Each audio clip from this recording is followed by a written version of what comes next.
The man was created to have power and control over himself first, then to extend that control over his environment and over his family, his wife and children. And the Lord God took the man and put him into the Garden of Eden to dress it and to keep it. And out of the ground the Lord God formed every beast of the field and every fowl of the air, and brought them unto Adam to see what he would call them. And whatsoever Adam called every living creature, that was the name thereof. And Adam gave names to all cattle, and to the fowl of the air, and to every beast of the field. Because the very male nature of the man was designed to have control and power, he was given control and power over a garden territory and over all the living things in the garden. We will call this male nature ego controlling. Let's explain what that means.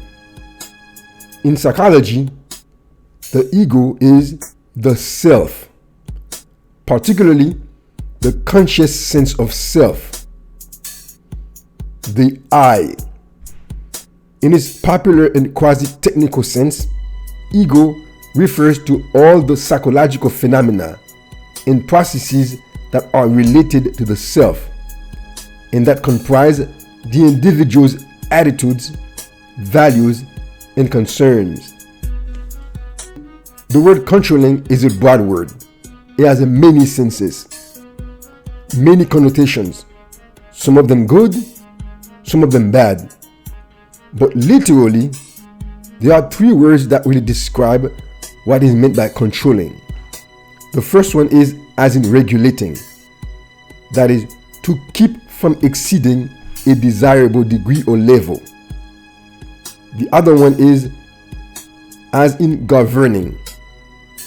To exercise authority or power over. The last one is as in managing. To look after and make decision about. So, ego controlling means the ego, meaning the self, is exercising authority and power over himself to look after and make decision about himself, as to keep himself from exceeding a desirable degree or level. That is, to stay within a range, to act within a range, to behave within a range, for safety and security and peace and order. This is the nature of the male nature. He seeks to have control over himself.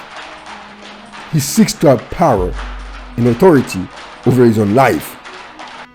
He seeks to regulate what he does and what he doesn't do. Therefore, the first person the man was created to have control over was himself. That is, his person, his ego, his body and emotions. Now, since the woman was taken from his flesh, therefore, when the man gets into a relationship with the flesh of his flesh and bone of his bone, he seeks to have control over the relationship. He seeks to extend the control he has over himself to his flesh of his flesh that was taken from his flesh. That is, he seeks to look after and make decisions about the relationship. He seeks to regulate. That is, keep her emotional sensitivity and behavior from negatively affecting the relationship, from exceeding a desirable degree or level for their peace, quiet, and order in the relationship for the benefit of them both. So, it is of the male's nature to seek to govern, manage, and regulate the relationship, just as he govern, manage, and regulate his own life. So, if he is not governing, managing, and regulating his own life properly, he will not do so for the relationship.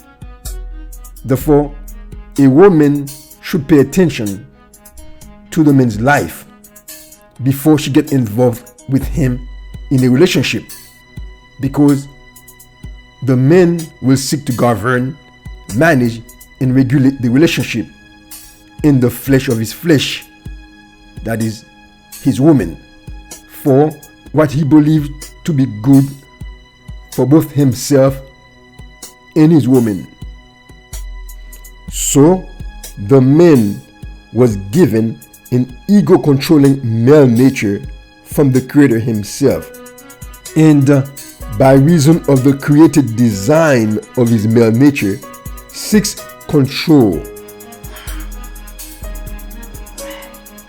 This is the theory or doctrine we are going to be using in this channel to explain the male's behavior and wants and needs in a relationship.